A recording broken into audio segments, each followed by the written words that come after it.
ဒီနေရာကတော့ကျွန်တော်တို့ရန်ကျူရဲ့ဘက်ဆော့နဲ့နေပါတယ်ဒါရေကန်ပေါ့နော်ရေကန်ဘေးမှာကော်ဖီဆိုင်လေးတွေဖွင့်ပြီးတော့လမ်းလျှောက်ဖို့အတွက်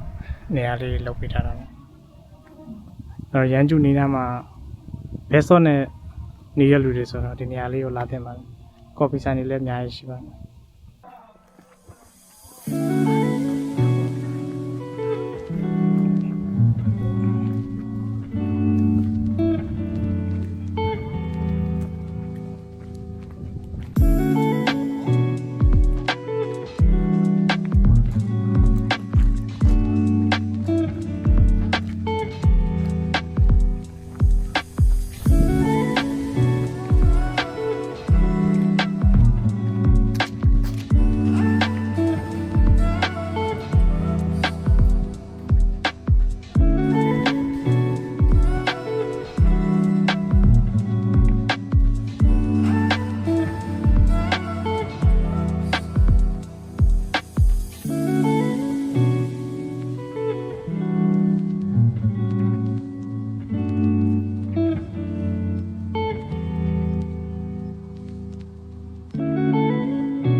ဒါကတော့ရေကန်ရဲ့အလယ်မှာတော့မှန်တရားလေးလုပ်ပြီးတော့ကြည့်ဖို့တော့လုပ်ပေးထားတာပေါ့ဒီဘက်ချလည်းကတော့တောင်တန်းနေနဲ့မရအောင်လာပါနဲ့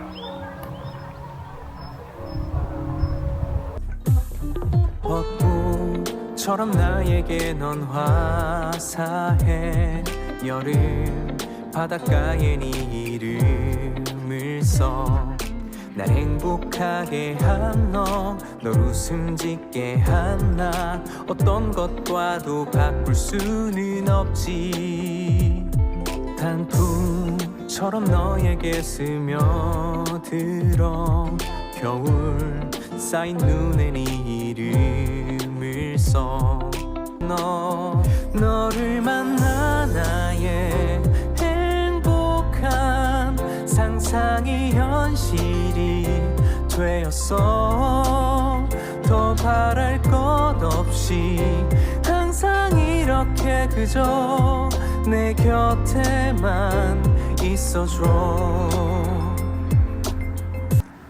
ဆိုင်ကတော့ဒီဆိုင်လေးပါဘရူတာလို့ခေါ်ပါတယ်ဒီဆိုင်မှာရှိတဲ့မုတ်တွေကလည်းရတာရှိပါတယ်ဒါပေမဲ့မုတ်ကတော့ညနေဘက်သွားရင်တော့ကျွန်တော်တို့သွားတဲ့ချိန်ဆိုတော့မုတ်ကတော့မရှိတော့ပါဘူးတချို့တော့ဝယ်ရပဲဂျမ်းပါတော့တယ်ဆိုင်ရဲ့ပြင်ဆင်လေးလည်းလာတယ်3တက်3လွှာရှိတယ်ပေါ့နော်အဲ့တော့ကော်ဖီနဲ့မုတ်လည်းရတာရှိပါတယ်ဒါပုံမှန်တက်တော့သူကတော့စီးကြည့်တယ်ပေါ့နော်အပြင်မှာထက်တော့စီးကြည့်တာပေါ့